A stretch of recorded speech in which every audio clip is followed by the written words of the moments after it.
Well, good morning once again and welcome to GMU Agenda, where we look at an issue of national concern, something that has made headlines and, well, it is the talk of town. And today, outstanding is the arrest of the 2010 leadership, some of the leaders of the Border 2010.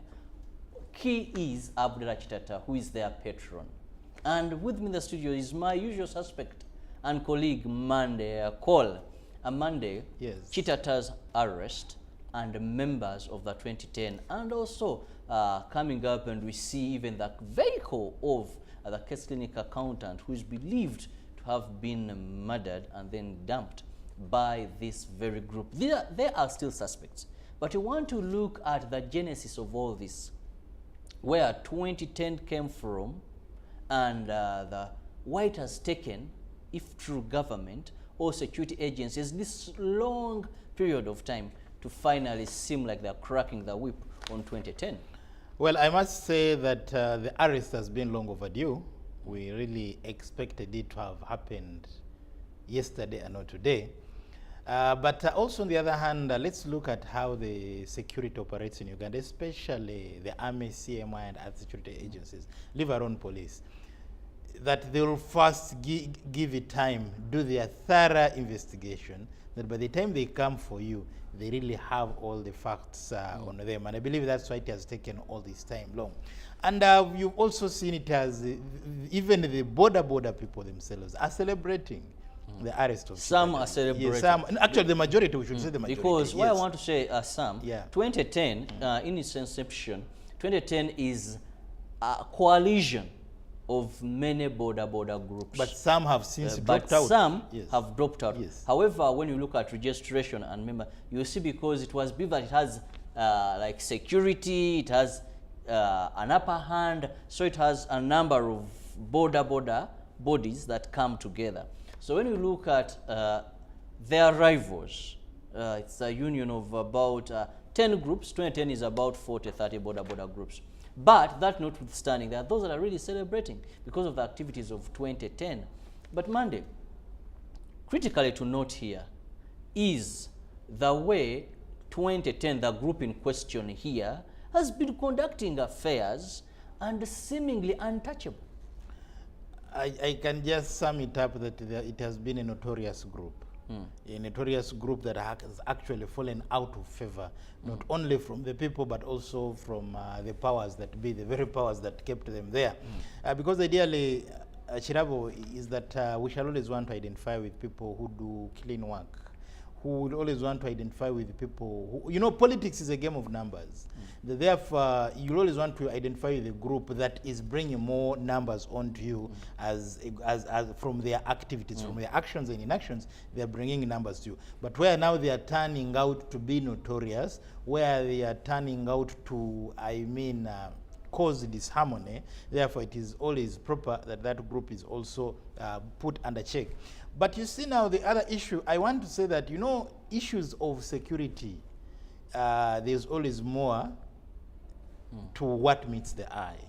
So I would say that as of now, we may also be forced to keep our fingers crossed until we cross-check the facts, whether the facts that are coming out in paper are the real facts, or perhaps there is more to that, or perhaps it is a fight. Are you trying to say that maybe Chitata has outlived his use and now is ready, it is time for him to go to the, you know, in the computer, there is something where you put something trash that you feel you no longer need. The dustbin? The whole recycle bin? Well, I just want to say this, that that could also be one of it, that he has outlived his usefulness. Maybe he was useful then during the walk to work, because with the walk to work, I mean, even during those days of basic trying moments, using the border groups, the unemployed youth. So maybe perhaps there is a particular group that used him to make sure that he mobilizes those groups. But of course, midway, he could have also gone astray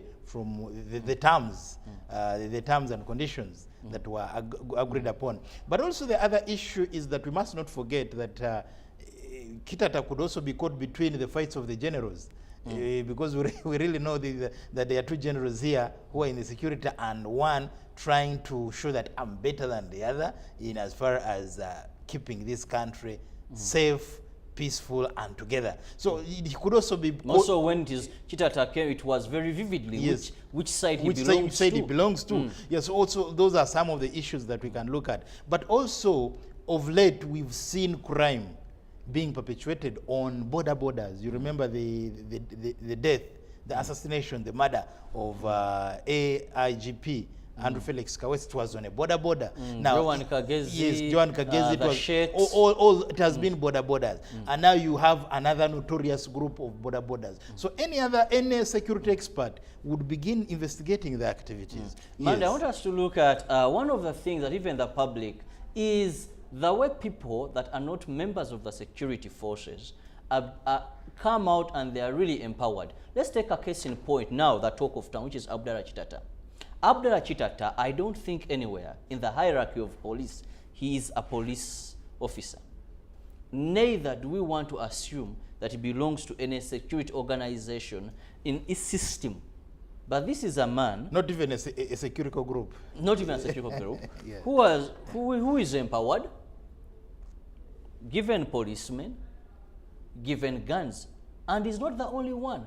Today it's not strange to meet someone who from the blue, we'll take an example of this socialist, Brian White. You meet Brian White, the other time, he's guarded, you know. Has pistols, you know, so, and the actual system, these people do not belong to the actual system, but somewhere they even have power over those that are in the system. Where does this take us?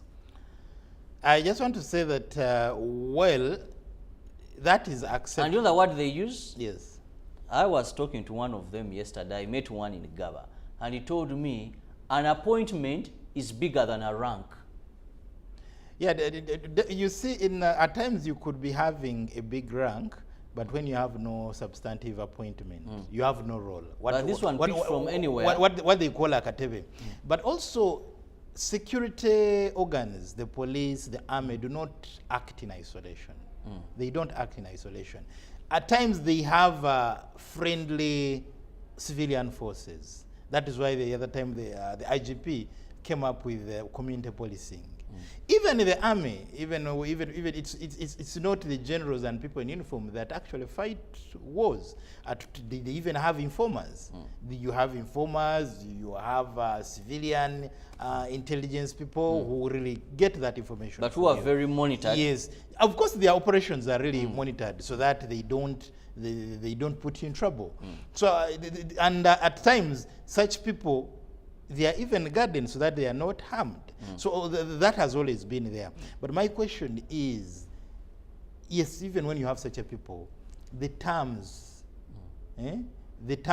of reference must be very clear. There must also be disciplinary measures that in the event that such a person turns out to be a nuisance, what happens? Do you leave them to commit crimes and get away with them? I think that is where the people that deployed, or perhaps people that were in the know of what Border 2010 was doing, got it wrong. That look here, there was a time these people really, I think, had overstepped their mandate. They had crossed the red line. They had now really got their own terms. They had diverted from the original intention as to why they were formed. For example, you see, like a gun is a good servant but a bad master. Fire, a good servant but a bad master. Therefore, the Border 2010, they were good, perhaps informers, good mobilizers, but now when they mutated into a militia of sorts, when they mutated into a force of its own, then that's when they got it wrong. Well, we are looking at the arrest of some of the top leaders or the leadership of the Border 2010 on allegations regarding murder of a former candidate of Case Clinic who was murdered and his body found dumped somewhere. And currently, preliminary investigations indicate that even the vehicle of the deceased was found in one of the homes of the suspect. Among the suspect is Abdallah Chitata. Abdallah Chitata, a very good mobilizer, because as we speak, he's not only the patron. Actually, if someone wants to know who is Abdallah Chitata, This is the patron of the Border 2010. A man right from grass risen and began feasting with, maybe if you had to put it in later, with kings. And later on, by the time of his arrest, he had really established himself and had a very good fundable force behind him.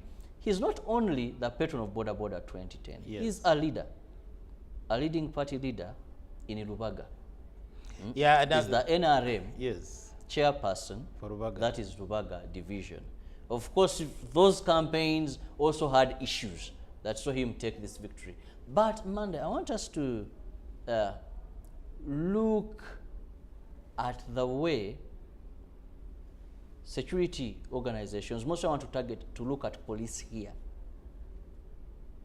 how they're easily being influenced by criminal gangs. Not only the 2010, we have another group that is known as city conmen. You know, these guys easily work with police. What is lacking in your view? The police has a lot of issues, and the president has, in the past, made calls to the police, say, please clean up your house. And I think really IGP Kayihura did not take heed of this. That is why other security organs are now coming in to help him to put his house to order. Because this, I think almost... this time you have Chitata arrested, Yes. you have Joel on the other side. Yes. Even you have your senior police officers arrested. And not only senior, Yes. but standard One in charge professional of, yes, units unit, leader, heading the PSU professional standards unit, being arrested in very serious crimes. So, that shows that really the police, and you know what is very unfortunate, what is very, very unfortunate, is that the IGP himself is a lawyer, actually, and holds a master's degree for that matter. Highly trained, he's a general, highly trained. And it's during his time as the IGP that police has been the most facilitated security organ in the country. In the history of the police in Uganda, it's during his time that police has been really, really facilitated. And we expected that it's during his time that really he would go down the books of history, that during his time, police was at its best in terms of professionalism, in terms of Don't you investigations. think that, yes, much as we the- castigate police for being Yes. facilitated, even the rate of the population, when you look at criminals, you know, now we have transnational crime, even the rate of crime, would we think that maybe the facilitation matches with the population, even when you look at, for example, internationally, if we are to look at the ratio of police per person, the Uganda police force, and the internationally recommended ratio, we are not doing very good at all. You have 5 to 5,000. Here you have 3 to 5,000. So how does this, don't you think that this should, No, much as we castigate him, we should also look at the other technicalities beyond having maybe a budget that might seemingly be big, but when practically it is a drop in the ocean. No, it's not a question of facilitation here. It is a question of having a police force that is doing its work, not having a police force that has been infiltrated by criminals, by gangs. That's what we're trying to say. That, for example, you find that, like Kitata at one time slapped a policeman and he got away with it. Honestly, how? Should a civilian slap somebody in uniform? How? That is some of the suspects there arrested in this operation, and behind that is the car suspected to have been the car of the deceased that was found in one of the homes of the suspects. There, as you can, that is military carrying out that arrest. Of course, it was a joint operation to ensure sanity returns. And this was not an easy operation, by the way. At one point, the border community tried to resist the arrest. No, don't say the border community. the 2010, The because 2010 the other side are jubilating. So what tried to resist the arrest Yes. of these people, and gunfire had to come. That's what I'm Come trying. out That's in what I'm one saying. That the group thought they had turned into untouchables. But also, this also goes down. To the generals. It goes down to people in security. That once you are engaging civilian, remember these people are not trained. Do not give them a lot of hope. Do not give them a lot of powers. Tell them that yes, you're working within the confines of the law. Tell them that your mandate begins and stops here.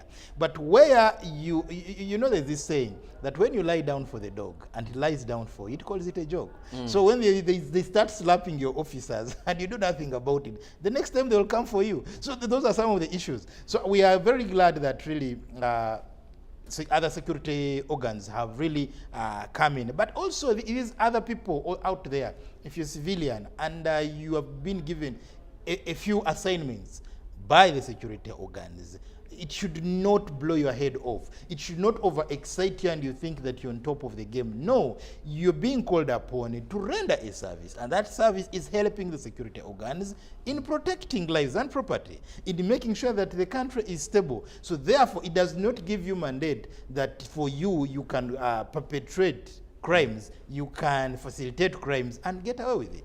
Yes. Chitata, once a hero in ensuring peace in Kampala, what do you think went wrong with Chitata? Because I want to be honest, we saw Chitata making headlines as a hope, you know, meeting high-profile people in this country and being presented among many as a good boy who has helped. We no longer have borders burning cities in the city. We no longer have borders rallying after any opposition person causing chaos in the city. We no longer have some of the key crimes. Actually, there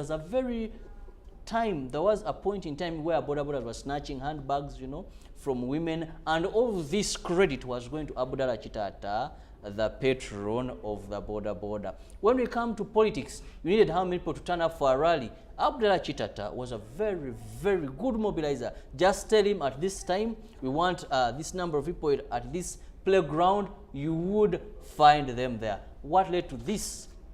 I just have to say this, is that in most cases, when you're praised and that pride gets into your head, you lose it all. So when Abdallah Chitata turned into a populist, you know, in most of the things, once you've been doing a good job and now you turn into a populist, you lose it all.